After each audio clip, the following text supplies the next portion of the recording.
This is a presentation of Northeast Streaming Sports.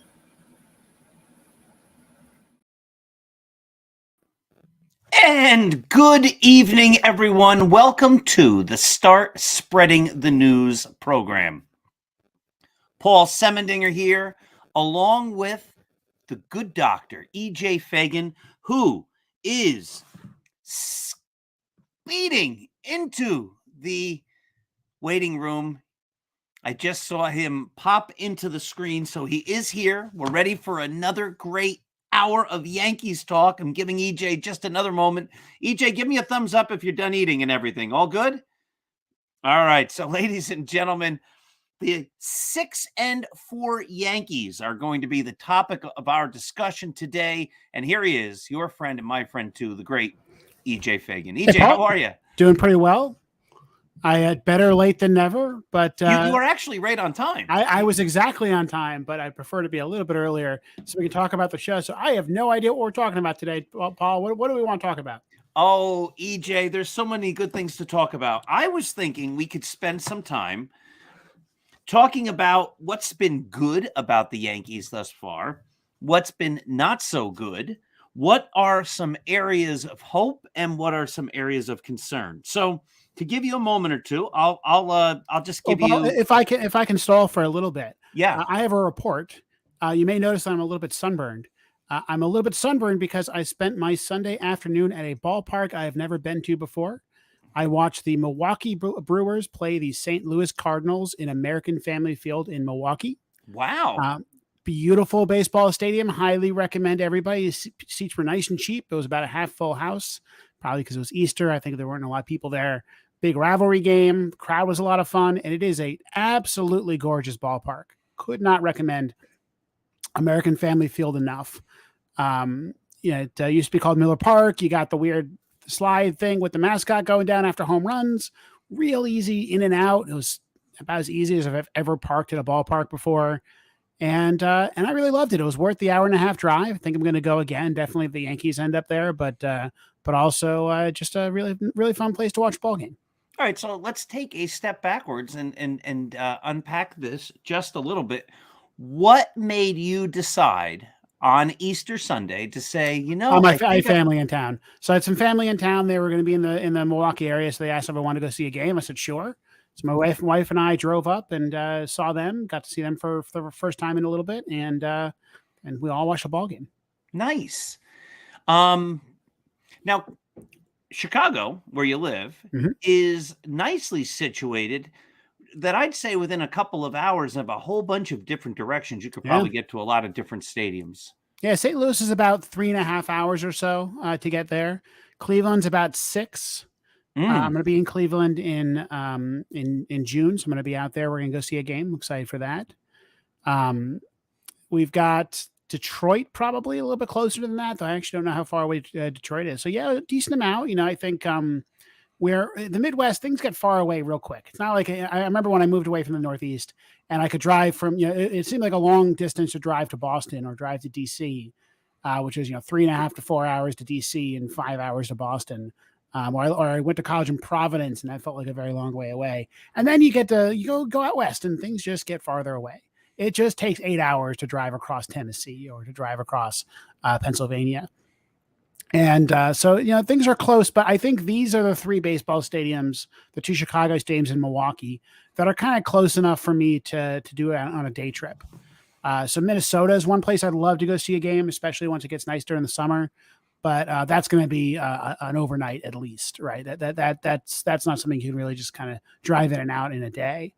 But I don't know. I wonder if there's any other places where you can see 3 different stadiums in that kind of in a day drive, right? New York.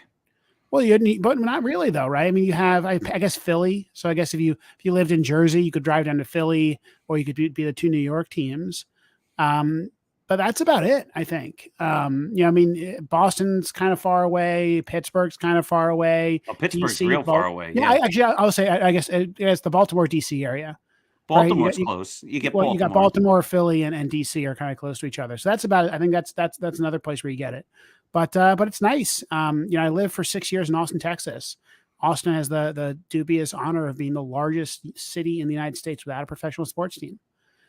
We had a basic professional sports teams in the Texas Longhorns, but I had to go see some AAA ball, or I had to go see some AHL hockey if I wanted to watch those sports. And that wasn't great. I'm waiting. If I was still living in Austin, I'd be waiting for that day for a professional sports team to move in. And I'm lucky enough in Chicago. I live on the Metro lines. I can park at my office and go to a Cubs or a White Sox game pretty easily. And I'm excited for that as soon as the weather gets a little more consistent. We have absolutely gorgeous weather here in Chicago right now. It's in the 70s all week. Really the first, winter broke really early for us. It was one of the first weeks of really nice weather in a long time. But normally, I think Chicago fans understand to wait until about May 10th before counting on good weather for baseball games. All right, so I have to make a confession now, EJ. I was at a Major League Baseball game within the last week, and it was not at Yankee Stadium, and it was not to see the Yankees, and it was can I admit it? On a Citi Yankee Field. show? Went to see the Boston Red Sox or the Mets. Which one? I was at Fenway. All right. It was awesome. And this is the part I'm really having a hard time maybe admitting on this program, admitting to you. But, I loved it when they did Sweet Caroline in the bottom of the eighth. I bopped right along with the Red Sox fan faithful. I'm glad one of us does. I went to college in New England when the Red Sox were winning World Series every other day, and so I disagree. Well, there wasn't the threat. I'd love to have you unpack this as someone who really understands people and emotions and things like that. Oh, yeah, that's not something anyone's ever said about me. But continue. Yeah. No. You look at stuff and you have great analysis and you analyze things well. If the Red Sox were good, they were in last place last year. They were playing the last place Pirates, and I was there. They just lost Adam Duvall this year to a wrist injury. Special occasion, which I can get into in a moment. But there wasn't any angst about if the Red Sox win, they're going to be a threat to the Yankees. When the Mets were terrible, nobody worried about if the Mets were going to be better in New York. Who cares about the Mets? Doug Flynn plays second base. They stink. It's when the Mets are good that people start to get angry at the Mets. It's when the Red Sox are good that people get angry at the Red Sox. When the Red Sox are bad, it's a nice place to go to a game, no? No, I agree. Look, I think Fenway's an interesting ballpark. I think it's. And let me give you my hot take after this. I always describe Wrigley Field in Chicago as Fenway Park, but nice. Fenway's got a bit of a grunginess to it that maybe it's gotten better since I was in college, but it was pretty nice. It back then there was a little bit, especially the area around Fenway, there was like a little bit of kind of dirt everywhere. One of my good friends lived basically a block away across the street from Fenway, so I used to go up there all the time. So I spent a lot of time near Fenway Park. I think that I'm more concerned about the Rays winning than I am about the Red Sox winning at the moment. And I enjoy it when the Yankees are able to beat the Red Sox. But there is just something about, specifically the song Sweet Caroline coming on that just gives me a little bit of negative emotions. All right. So I have to admit, I've only seen it once or twice and probably not since the Red Sox, since 2005 or something like that. But the movie Fever Pitch, I think it was. That's a great movie. I enjoy it. Thank you. It's Fever adorable. Pitch. And I love when he gets on his knees and he says, will you go with me to opening day? I mean, that's just great. That's baseball, right?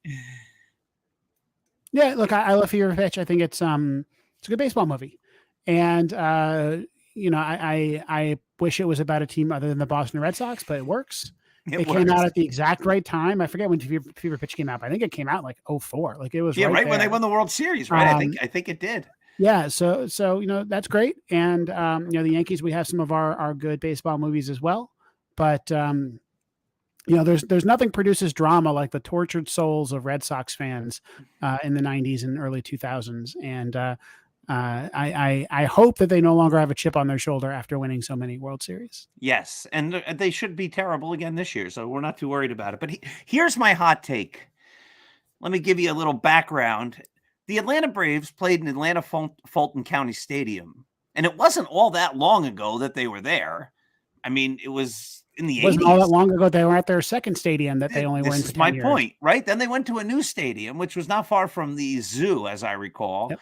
And then they knocked they that moved to the down, or they suburbs. moved out and they went to the suburbs, not far out of Marietta, Georgia. So Yankee Stadium, which is now, put up in 2009, it is getting to be about the age probably when that second Atlanta stadium. Now I know this can never happen. This is just me being silly, but as I sat in Fenway Park and I looked at the field, I was like, Ted Williams stood right there. Babe Ruth batted right there. I mean, this place has history, and the Yankees had that, and they moved across the street. How about this for a hot take? I think Old Yankee Stadium. I think Old Yankee Stadium was not as nice as Old Fenway. No, right? no, but it was a special place. No, it was a special place, and frankly, I wish they had built a better stadium. The new one, I thought, the new one we've talked about in the show, I'm not a fan of. But I think Fenway and Wrigley, they're just different stadiums. Like they have different feels to them than Old Yankee Stadium did, even if they were, Old Yankee Stadium was nearly as old. And there was a lot of history there, and I agree with that. I think it's also kind of cool that kids can play baseball, on that field now. Yeah, and you do see that they could have done such a better job there. It's not great. They could have really made it neat and special and fun and all that. They didn't really do that. It's just there's a ball field. What do you think about the Yankees moving back across the street? I don't think I don't want to wait. Look, there's like a human cost to building big things. Yes, I'm only kidding. Look, I think it could happen. Right? There's a big. I would not be shocked if 20 years from now, the Yankees build a new stadium across the street, and then the current Yankee Stadium becomes a park. Like that would not surprise me really at all. I don't think it's a great idea, but it wouldn't shock me. The Braves moving is one of the most transparently terrible things a Major League Baseball team has done in a long time.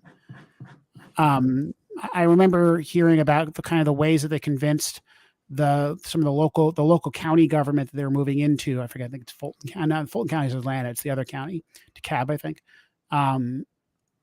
To give them some pretty big tax subsidies, is they invited these part-time normal people, county commissioners, whatever they were, to the Braves, and they had Freddie Freeman ask them for money, basically.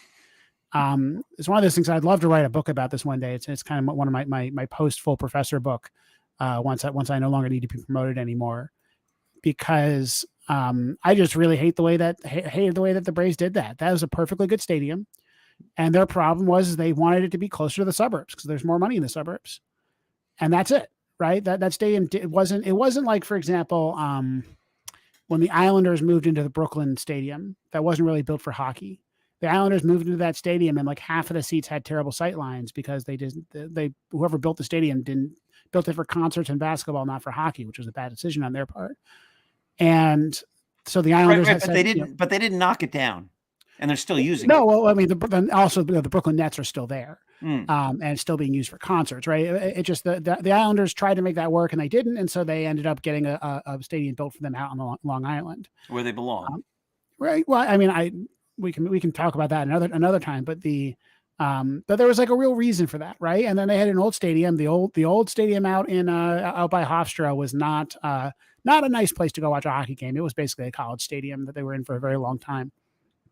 I get that, and I frankly think it's okay for local governments to spend some money to try to keep a team in their town. I mean, I don't think the Yankees needed money from the state of New York, but Buffalo right now is considering what to do with the Buffalo Bills. And I think there's a good argument that, there's not a lot going on in Buffalo right now. And there's a lot of things that we all, public works projects we often spend money on. And I think it's okay to spend a little bit of money on keeping a team that's important to a lot of people in upstate New York. I don't think, for example, the Yankees were ever going to leave New York. And so it was dumb to give them a bunch of money. But hey, if the Yankees want to put up their own money in 20 years and knock down the crappy stadium they built in 2009, and then trade with the city again, and put a new stadium back where the old one was, I'm okay with that. It'd be kind of cool. It'd be neat. the new stadium just lacks. When we've talked about this, It has no personality. I'll tell you, yeah. it was amazing being in Milwaukee, because in Milwaukee, that stadium, it looks weird. You approach it from the highway, and you have this giant retractable roof that looks very strange. And my wife was like, "What the hell is that?" And I was like, "That's the retractable roof." And I kind of, you could tell from afar, but in the inside, it is a warm and inviting place. It's got personality, consistent with Wisconsin values. There's the personality focuses on many types of beer that are being offered, but it was a cool place to watch a game. And I can imagine that place when it's when they're in the playoffs and they're really good, it being a really roaring place. And I just kind of wish Yankee Stadium was like that. Instead of trying to create a replica of old Yankee Stadium, that they had tried to create their own thing, and something that you would want to go to a game in, that you would really enjoy being there. And frankly, I just don't enjoy going to a game at Yankee Stadium. It's not a fun place to go. It's a place where they try to suck a lot of money out of you. And it's just, I'm just going to pass on that. I'd rather watch them on TV, or watch them when they come and play in Chicago. Or Fenway. Oh, dare I say that? I've seen some great Yankee games at Fenway. I've enjoyed some games at Fenway, as long as they win. As long as the Yankees win, exactly. So I'm going to be seeing a game in Pittsburgh in a couple of weeks. I'm running the Pittsburgh Marathon. I want to go. Yeah, so the night before, my son and I, who are running the race, we're going to go to the Pirates game. I'm not sure who they're playing. I think it's the Blue Jays. But again, it's not about who they're playing. Who cares who the Pirates are playing, right? It's just about being part of a neat stadium. Player too for probably the whole season. So that means I'll be at 2 Pirate games in 2023 after being in no Pirate games in the history of my life. So that's kind of fun. So the Yankees are 6-4. They've played 3 series. They've won all 3. They won 2 out of 3. Then they won 2 out of 3. Then they won 2 out of 3. Now they're in Cleveland, and they lost the first game. A 6-4 gets you to about 97 wins over the course of a season. When they were 6-3, that gets you to some crazier number.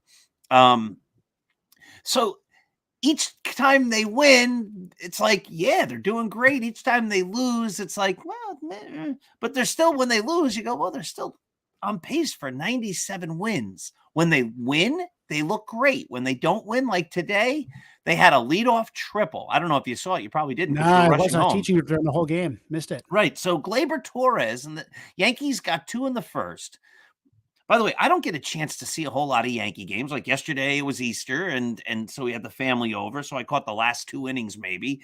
It just like I'm a very busy guy, so I miss a lot of games. I don't get to see every pitch. Today, I had the opportunity, a 6:00 game. This show comes on at 9. It was perfect. EJ, it was one of the most boring, dull games. Domingo Germán took I don't know. I think the pitch clock had a delay in it or something. It seemed like he took about 9 minutes between pitches. 0 strikeouts. Yeah. It was just like, all right, come on, let's get on with this thing.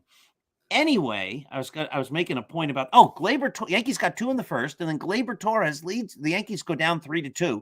Gleyber Torres leads off the top of the 8th with a triple. Now, it wasn't really a triple. It was a single. The center fielder dove for the ball. Most triples are like that, yeah. Right, and it goes past him, and he gets a triple. If I were to official score, they should make that a single in the 2-base error, but that's neither here nor there. Didn't touch his glove. But anyway, he's at third. Nobody out. 3-2 ball game, 8th inning. Aaron Judge, check swing, pop out to second. Anthony Rizzo, strikeout. Giancarlo Stanton, strikeout. I mean, those are your 3 hitters, and boom, boom, boom. Down they go. Yankees lose 3-2. So when they lose, they just lose. I think that's just how baseball teams work. That's correct, but it's frustrating. Look, the Yankees are 6-4. I think, they would be feeling really great right now if the Rays weren't 10-0. And to me, that's like the one problem now is you have to really start kind of looking and going like, even if the Rays kind of go back to normal, it's going to be a really tough fight for the division, just given how strong that start's been. But look, I think the Yankees are really good. I think I've been really happy with a couple of players that I was concerned about, right? So one, caveat, right? And we're going to get to that. We're going to get to that in a minute because you have an article. Right? It's 10 games. I had an article. It's 10 games, and we should not overreact to 10 games. There is very little information you can get from 10 games. Even And with the Rays. Even with the I would say I'm not going to use these 10 games to predict how good the Rays are the rest of the season, but they have a head start. And that's what I'm concerned about. It's not that the Rays are a 105 win team. I don't think they're that good, but they don't have to play like a 105 win team to win 100 plus games now. And that's what I'm a little bit concerned about. But there's some Yankees players. We'll talk about the specifics that I think are really happy with the way that they started. A couple players who I'm not happy with, but I'll be honest, not that many. There's one player in particular that I'm a little bit concerned about, and maybe two or three that I'm now watching a little bit closely. But no one has had a start that looks like it's anything other than early season numbers not looking great, right? When slumps like this happen midseason, we don't think anything about it. And when they happen early season, just their numbers don't look great. So I'm pretty happy so far. Some of the injuries hurt, and we gotta kind of go through some of those. But I'm fine, and I've had some fun watching these Yankee games. I mean, Giancarlo Stanton hit ball hard, and that's fun. That is fun. Diana, a little quick shout out to her for saying hi. So EJ, I made some categories: good, bad, hopes, areas of hope, and areas of concern. So give me let's be positive here. What's good about the 2023 Yankees? What's good about the 2023 Yankees? I think that Aaron Judge is still Aaron Judge. I would agree. It's amazing. A guy came in today slugging 758, and it doesn't feel like he's on a hot streak. It feels like he's just doing his Aaron Judge thing. And that's important. I mean, one way for them to match their performance from last season would be for Aaron Judge to have a really big year. And if Aaron Judge has a merely great year, has a 7-win season, right? It could be an MVP contender at 7 wins, but that would be a 4-win step down from last season. And Aaron Judge sure right now looks like a great defensive player. He sure looks like a great offensive player. He looks athletic. He looks healthy. And, if you told me he was going to have a 10-win season, I'd believe you. I mean, I think he just is just doing his best work right now. Strikeout rate's a little bit high, but the team strikeout rate's been a little bit high. The Yankees have faced, I think, some pretty good pitchers and struck out against them. And so, that's kind of one of those early season numbers that I'm paying attention to. Another early season strikeout rate that I'm paying attention to, and just numbers in general, is Giancarlo Stanton. And this is what I wrote about today. You have a big article, and I was gonna challenge you on some of that for fun. So the kind of the frame of the article is, could Stanton make the Hall of Fame? Because we've talked about this in the past year before. Stanton is quite a distance away from making the Hall. He's at 45 WAR right now, and has been, worth not very much recently. His last full season was 2021. He was worth 3 wins, but he's had some injured seasons in there. Last season, he was worth less than 1 win, according to Baseball Reference, because he wasn't playing good defense. And his offense was pretty bad in the second half. And it's hard to imagine Giancarlo Stanton putting together, a 60 WAR career at this rate. He would have to be 3 wins on average every year for the rest of his contract. But that math changes if he has a big year. I think he's still capable of having a big year. And so far, he's looked as good as I think he's looked in a very long time. Stanton has a couple of problems. We all know he can hit the ball hard. And even when he was in a slump last season, he was still putting up the occasional exit velocity number that was pretty eye-popping, though he did a little bit less, especially on fly balls, a little bit less toward the second half of last year. Stanton's problem last year was that he struck out a lot. He couldn't catch up to fastballs, and people were just blowing it by him. And this season, he has a 12% strikeout rate. Now, that's not going to last. That doesn't even include tonight. And I guess he struck out once tonight, so that's going to go up just a little bit. But if Stanton can get a little bit of contact, because he hits the ball so hard, he could be a real batting average player. Right now, he has an expected batting average coming into today with 348. That's incredible. And we've seen Aaron Judge be a batting title contender simply by hitting the ball so hard. Stanton could hit 40 plus home runs. He could, play the field a little bit, which will increase his defensive value. And all of a sudden, it wouldn't shock me if he puts up a 5 or 6 win season. And that makes the Hall of Fame math much easier, and much more realistic.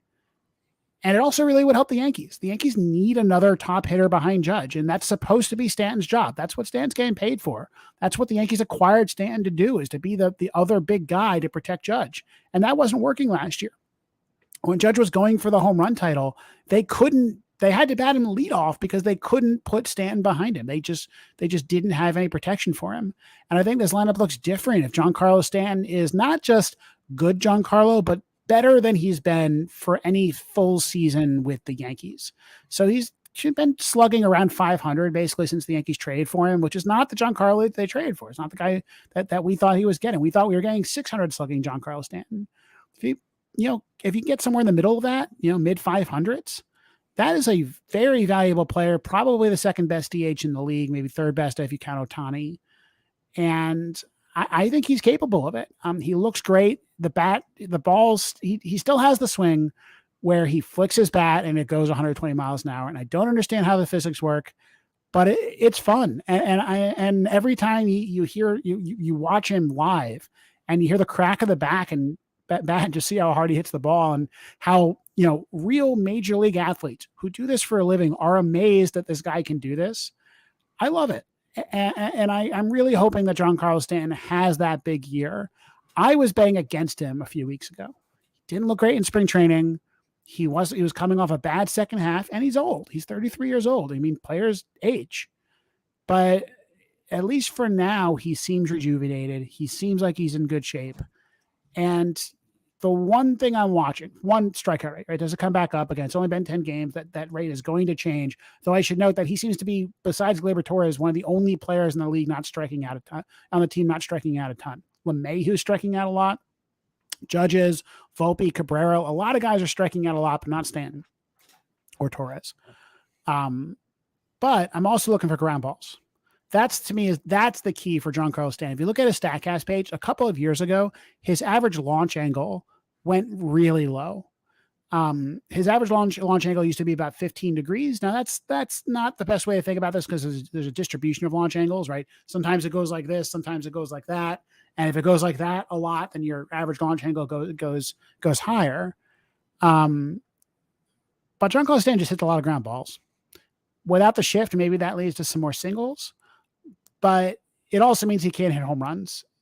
And if Giancarlo Stanton can get that line drive rate back up to something more like his career norms, he can hit 50 home runs easy. He's done it, right? He hit 58 home runs. Like, that's Giancarlo Stanton. Yeah, but he hit 58 home runs in 2017. Sure, I agree, but that doesn't mean he can't hit 40. That's a lifetime ago. He can hit 40.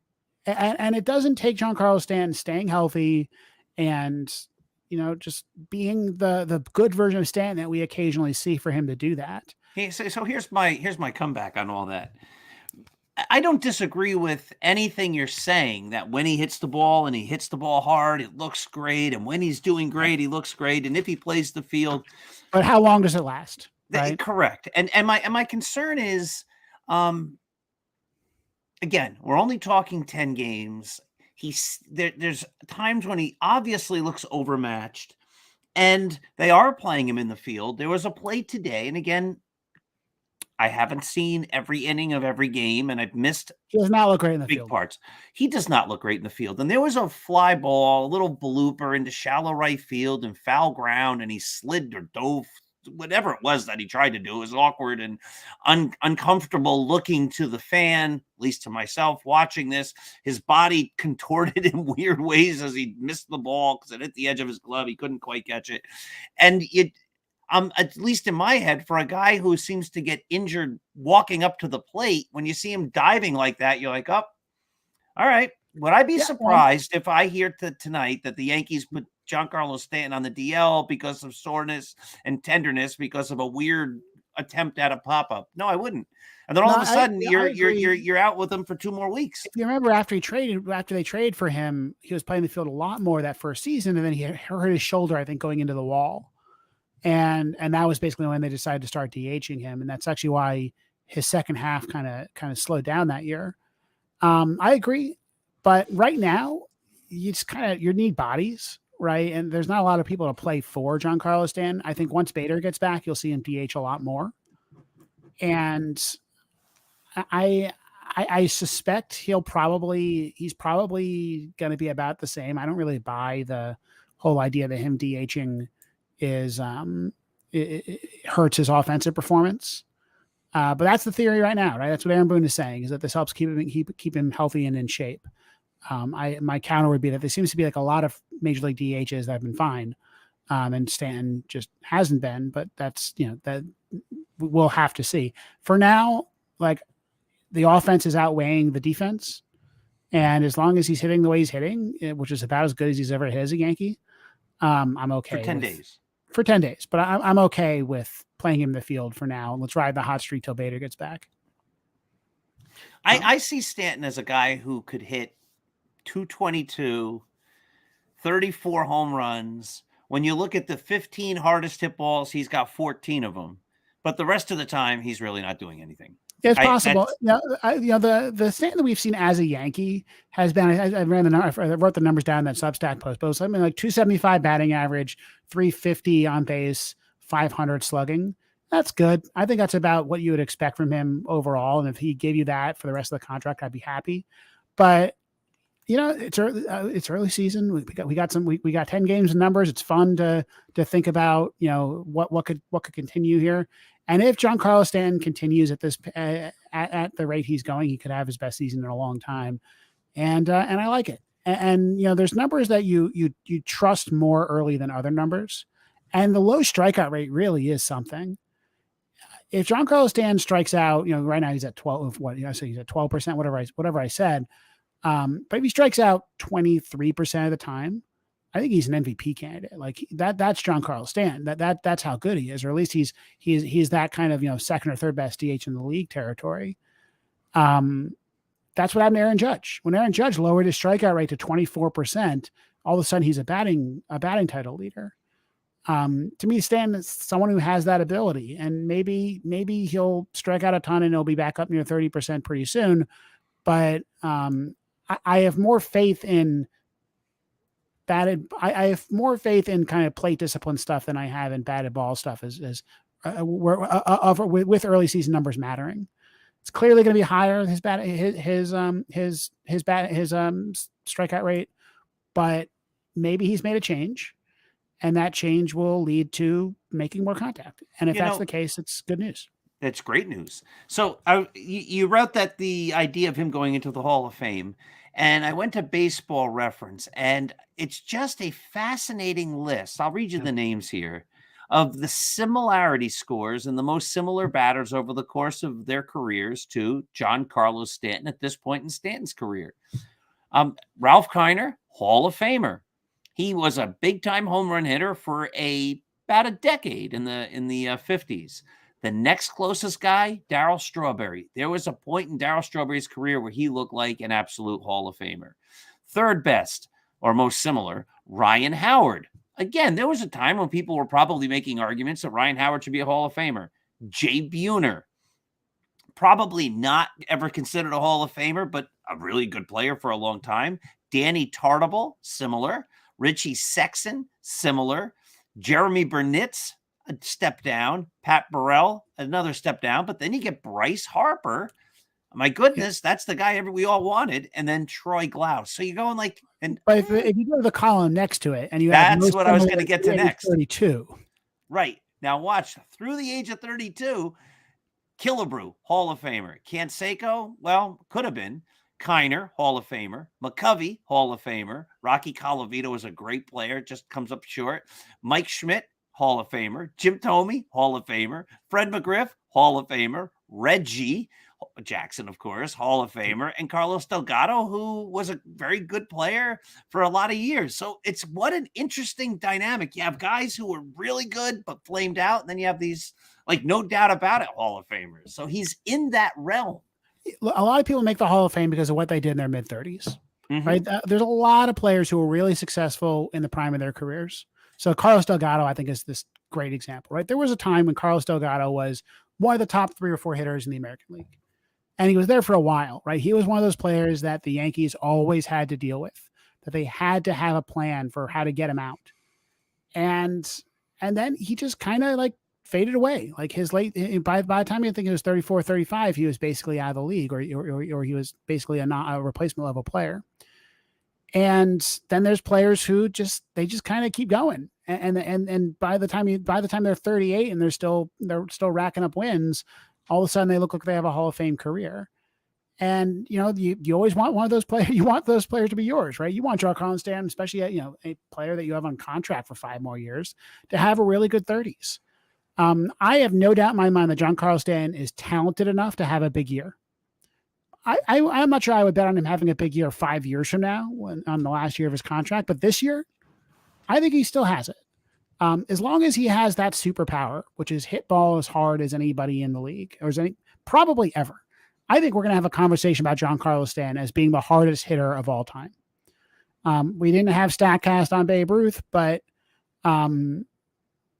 if I had a time machine, I think he's the hardest hitter ever, if I had to make a bet. All right, so EJ, you always bring these things up, and you say these things that just get my brain going.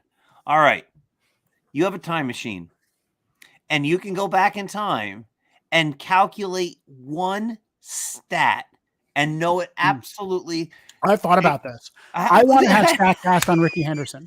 I want StatCast on Ricky Henderson. There's a wonderful YouTube video by a channel named Foolish Baseball. Oh, I love Foolish Baseball. About a year ago. And he said he's like, I want video of Ricky Henderson. Yeah, because he did that whole thing. There wasn't a whole lot. There's like 4 games on the internet of Ricky Henderson. I'm sure there's more archival footage you could get if you really wanted to. And I really wish like the Hall of Fame or someone would, because Ricky Henderson is an inner circle Hall of Famer, right? I mean, if I had to come up with a list of the 10 best baseball players ever, I think Ricky's on that list. Definitely also, the most unique of all the great players. The most fun player. Like he's up there with like Shohei and Ichiro in terms of players that I just love. I love the idea of. But I've never seen Ricky play. I mean, he retired. I guess he was still playing when I was a kid, and I could have seen him, but it's National League. I didn't see a lot of Ricky Henderson in the late 90s. But Ricky Henderson stole 130 bases. I want to see his sprint speed. Right? I want to see his xwOBA. Like that's just a player that I wish we had the stats on, because I think Ricky would grade very well in a lot of cool categories. And you tell me this, I wonder if Ricky was underrated because he was such an on-base machine. Oh, I think he was underrated. Like the stolen bases, I'm sure popped out, but Ricky Henderson to me, like he's a career 401 on-base guy. He is the all-time leader in runs, the all-time leader in stolen bases. 3,000 hits. He had a long career. He played till he was 44. He is a career WAR of 111. Like other than the steroids guys, he might be the high. I wonder among modern players who played, post 1970 or so. I think he's number 1. Other than Barry Bonds and guys who there's some steroids concerns about. And I honestly, I can't picture him in my mind. I've seen that Foolish Baseball video, and they have some like all-star game footage and stuff of him, and that's about it. I want StatCast on Henderson. Who would you pick? You have a longer memory than I do. So I'm lucky. I got to see Ricky Henderson. So as a Yankee, I'm very jealous. Yeah, as a Yankee, one of the great Yankees of the 80s, right? And he just wasn't there long enough. I was working for a dry cleaner, driving their parts van, because they had a couple of different stores, and then you'd have to pick up the clothes and bring them to the place where they cleaned them, and then get them on the hangers and bring them to the other clothes, whatever. And it was 1989, and I'm driving, and what did I do? I listened to WFAN. I mean, all day sports talk was in its infancy, and I'll never forget. The Yankees have traded Ricky Henderson. What? Yankees traded Ricky Henderson? How do you trade Ricky Henderson? What are they, out of their minds? Who'd they get? They got like Luis Polonia, Eric Plunk, and Greg Catterett. What are they doing? What are they thinking? And it's 1989. He played till like, I don't know, last year or so. And like, we don't think his game's going to age well. He goes to the A's and he hits like 500 the rest of the way. And, I think the year after he wins the MVP. It made no sense. If I had to ask you, what modern players do you think are higher on the Baseball Reference, modern hitters are higher on the Baseball Reference WAR leaderboard? Who would you guess? I'll count the number of hitters. So 1, 2. 2 players that I would consider modern players. 3. I'll add a third. So 3 players who played, in the 1970s or later. Who are higher than Ricky? Higher than Ricky. Well, Bonds. Bonds is up there. He's number 4 all time, 162. So there's 2 more. There's 2 more. Griffey Jr. Griffey Jr. Not even close, actually. Griffey did not have was one of those guys who, by the time he was 30, he was basically done. Mm-hmm. Right, Frank Thomas. Not Frank. Frank Thomas, another guy, didn't have defensive value, right? Mm-hmm. I mean, that's one problem that you have with a lot of these players. So there's a couple of players who kind of straddle this line. So, for example, I didn't look at Willie Mays, who he doesn't count from. He's an earlier era. So Alex Rodriguez is just barely better than Ricky Henderson. So Alex Rodriguez is at is at 117.5. Ricky's at 111. So I put him again in the steroids category. In fact, another guy in the steroids category, not a hitter, is Roger Clemens. Mm-hmm. Hank Aaron is the other one. Oh, yeah, right? But Hank Aaron doesn't count. Again, just he straddles the line, right? He played kind of into the 70s. He did. He played till 75. It's a different game, right? Like I think once you hit about 1980 or so, it becomes a much more professional, much more competitive game, and so it's harder to stand out. I think there's a case that if you want to exclude steroids guys, that Ricky Henderson's the best player of all time. I'm not sure I would support that case, but it's certainly there to be made. You have the steroids guys, you have A-Rod, you have Roger Clemens, and you have Barry Bonds, who are all better than him. You have a bunch of guys who played in earlier, less competitive eras, and then you have Ricky. It's a good argument to make. And again, Ricky was a unique player. Ricky walked a ton. Ricky created havoc on the base paths. Ricky was very good defensively. He covered a lot of ground. He did not have a great arm. So if you're going to go all time, then you're going to run into Willie Mays and you're going to run into Hank Aaron. And just players from eras that I can't compare, right? I can't compare a player from the 80s and 90s to a player from the 50s and 60s. So if you're just saying from 1980 on, I think, and you're going to exclude the steroid guys. So it's kind of like the counterfactual where you go, okay, I have an all-star game from the ages, and I'll take all these players, I'll let them all kind of train with modern baseball techniques, and I'll put them all on a team, and I'll let them play against each other. And, is Ricky the best player of that group? I think, and he takes steroids away from them. Is Ricky the best player of that group? Maybe. Like, I think there's a good case that if you're going to build that team, you have to build a team that's balanced, too. If you want to win, you're not going to get a better leadoff hitter than Ricky Henderson. Sure. Oh, yeah. Yes. I mean, peak Barry Bonds maybe, right? But like, peak Barry Bonds is better at every hitting. But no, I'm with you. But I more mean just like, if you could take, you're building a franchise out of their careers. Who do you pick up? There's an argument for A-Rod. There's an argument for Hank Aaron, Willie Mays, right? All these guys. This is not an easy cut and dry case. But the fact that Ricky's in that conversation and frankly doesn't get noticed. Yeah, I agree. One problem is that his career, he's associated with a lot of teams. I think of him as an athletic more than anything. It's where he came up with. He was where the Yankees traded him to afterwards. He was on some very good athletics teams, including the Bash Brothers teams and all that. But the Athletics are not a team with the same cultural cachet, have the least cultural cachet of basically any team in baseball. In part because they haven't been good in a long time, in part because they're in a bad stadium and we're all just kind of waiting for them to move. I assume there's a Ricky Henderson statue somewhere out there, but I just don't hear people talking about him. There was a great book. How about this for a great transition? Oh my goodness, this makes us seamless. There was a great book that came out last year called Ricky by Howard Bryant. Really? I gotta take a look at that book. I just read it in February. It was very, very good. It got a little redundant, but it was very, very good. But here's the transition.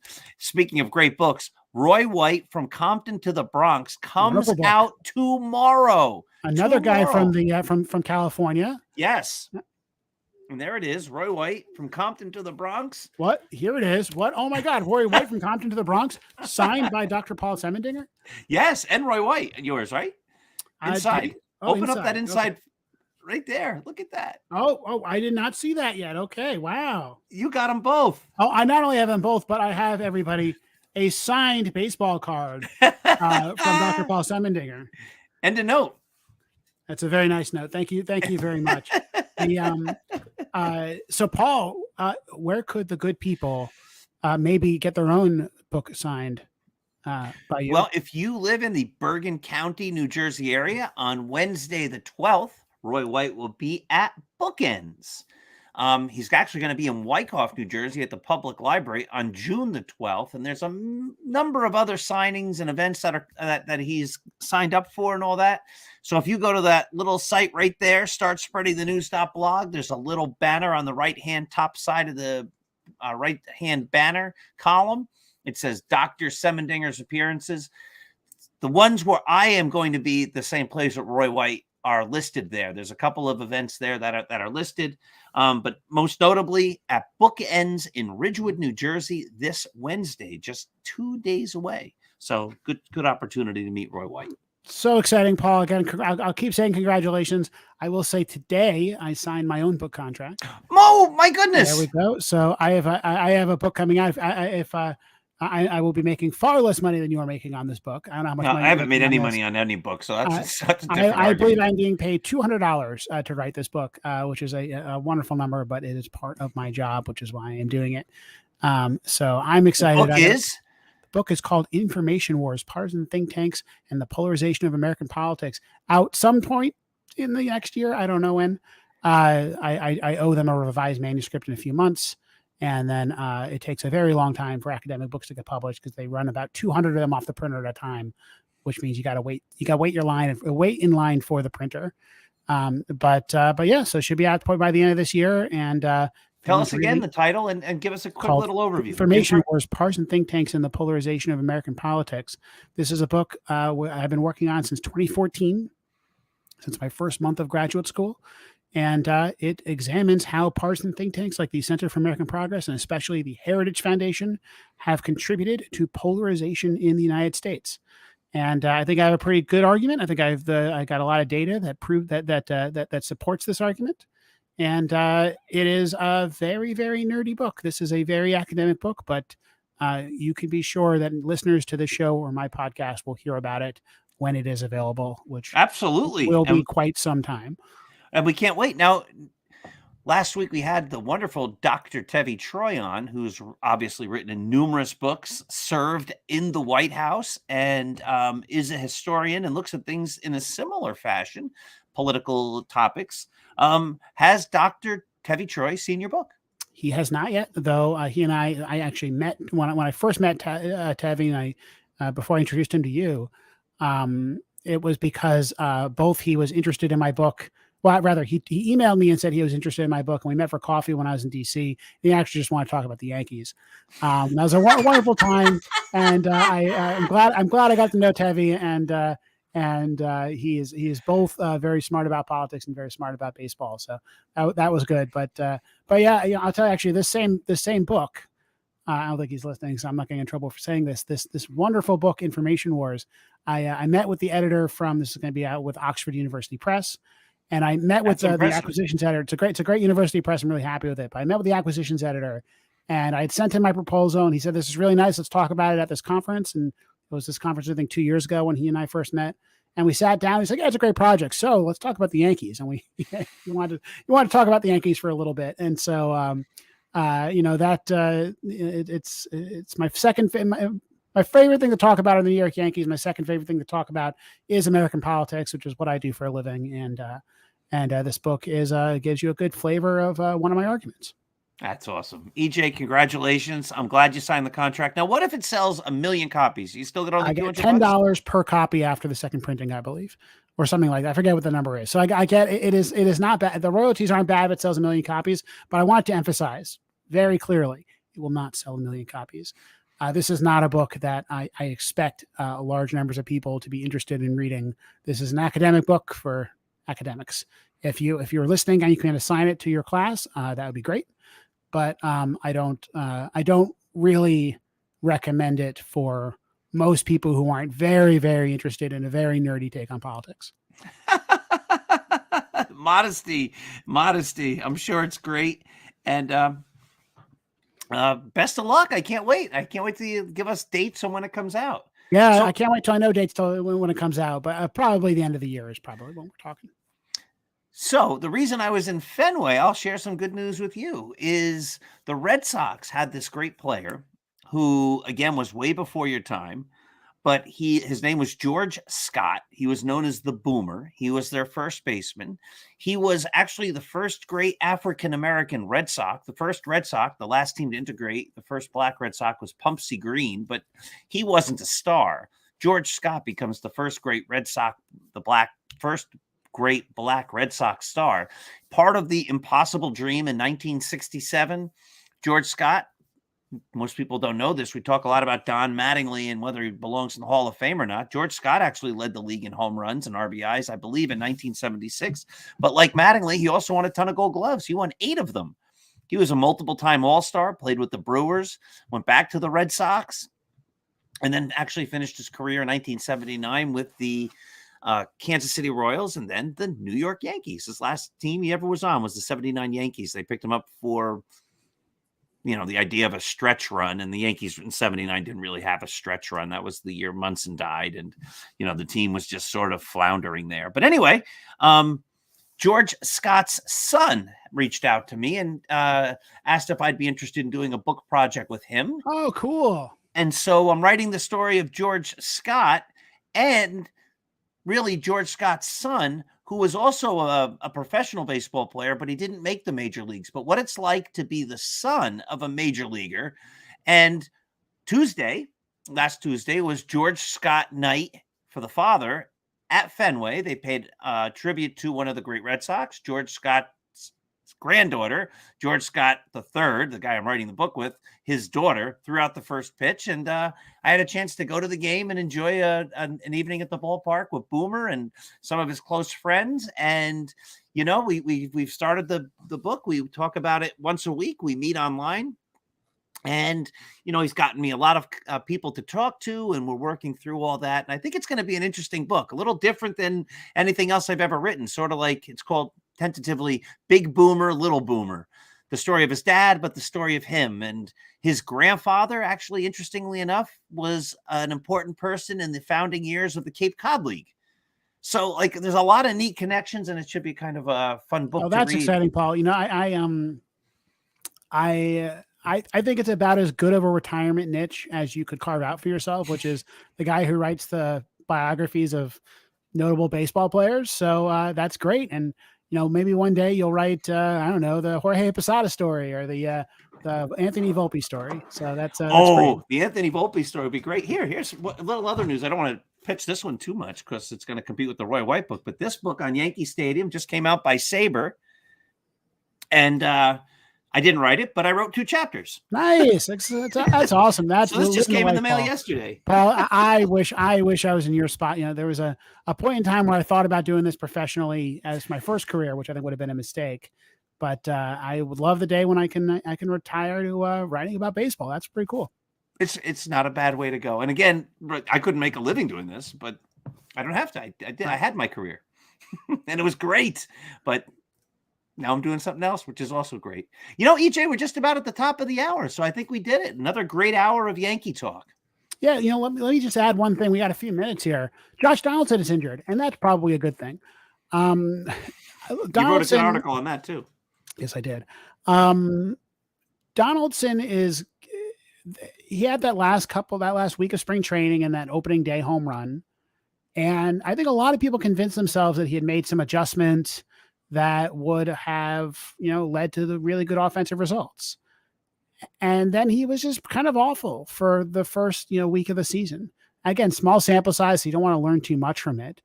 But it didn't seem like he was making an adjustment. It seemed like he was the Josh Donaldson of last year, swinging at too many things, striking out a lot, and not, really doing a whole lot offensively. the Yankees, we talked about this before. They kind of just need to get rid of Donaldson. I think this is one way to do it. He is supposed to be basically ready to come back after the 10-day minimum. And Boone had some comments along the lines of, he probably could have, just stay on the bench for a few days if this was normal, but we're going to DL him because we're going to IL him because we need the roster spot. Frankly, it looked like he had a worse hamstring pull than that. I don't know if you saw the video, but I mean, you can just picture in your head what it looks like when a player pops a hamstring running to first base. That's exactly what it looked like. He literally jumped. And, I imagine that was a pretty bad tear. And I hope the Yankees maybe take it slow to getting Josh Donaldson back, because I think they're a better team with him off the roster. I also think it's telling that even though he also was dealing with a bit of a hamstring problem, but the Yankees have not called up Oswaldo Peraza. And I don't think they would call up Oswaldo Peraza. They called up Willie Calhoun because their team needs another outfielder, needs another left-handed hitter, not another infielder. I think this team is good with Torres playing second every day and LeMahieu playing third most days. And we've seen today that Isaiah Kiner-Falefa is a perfectly fine backup third baseman if you need to play him there once a week. I wonder if this ends up being a very long IL stint for Donaldson. And I wonder if everybody's hitting well, if they just kind of don't have a spot for him when he gets healthy and he comes back. Jonathan Loaizaga, on the other hand, that's a loss. And that's a scary loss. The Yankee bullpen is really looking kind of thin. You have him on the IL with an elbow problem, which they say there's no structural damage, but I don't know, man, any kind of elbow inflammation, there's got to be a cause. And I imagine that Loaizaga's, the fact that his low strikeout rate this season is related to that cause. Then you have Canely, who was put on the 60-day IL in order to clear a roster spot. That means that Canely is not coming back anytime soon. That he had a setback and he'd be out for at least another month, if not more. That's a thin bullpen. Ian Hamilton was looking like maybe the guy to save the bullpen. He had a really bad game today. I didn't watch it, but it looks like he had 3 walks.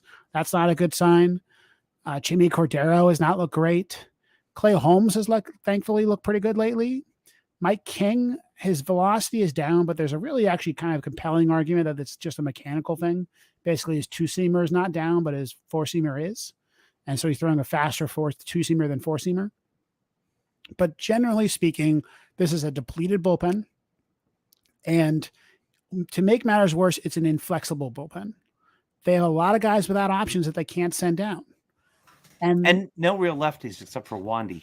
Yeah, I mean, to me, at this point, that's like putting the cart before the horse. Like, they just need good pitchers before they can think about balance. And they'll take anyone right now that's any good. Correct. But when you build a team, you should have balance, and they didn't. I think, lefty Matt Crook is the guy that should be called up. I think he's a good lefty pitcher. Everybody's projecting him as a kind of an ace reliever. But they can't, because they would have to DFA an Albert Abreu or a Colton Brewer or a Jimmy Cordero, and they just don't have any depth. And so there's real cost to a DFA when you're running out of relief pitchers. And if somebody picked up one of those guys and then someone else got injured, all of a sudden this team is looking a little thin. I wonder if Ian Hamilton gets sent down. He's the guy with an option. He had a bad night tonight. And you end up with, Matt Crook or someone coming up. Someone's got to step up. Like the Yankees need 2 or 3 relief pitchers to kind of come out of nowhere and become playoff caliber relievers. Or Canely and Loaizaga and everybody getting healthy, which may or may not happen. So I'm concerned about the bullpen more than I have been. I'm not really concerned about the starting rotation, not really concerned about the lineup, but I'm pretty concerned about the bullpen. I had that on my list of concerns when we had the good, bad, hope, and concerns. EJ, now we're at the top of the hour. Another great hour. You must be exhausted. Yes. All that teaching and all that. And it's the sunburn. The sunburn is what's exhausting. I'll tell you something. This camera doesn't show how red I am right now, and I'm looking forward to going to sleep because this is not fun. Oh my goodness! Wear suntan. Wear sun lotion if you go to a baseball game. You will end up in the sun even if you don't think about it. Oh my goodness, that's great, ladies and gentlemen. This has been the Start Spreading the News show with the great Dr. EJ Fagan and me. Have yourselves a wonderful, terrific, and great evening. Thanks for watching.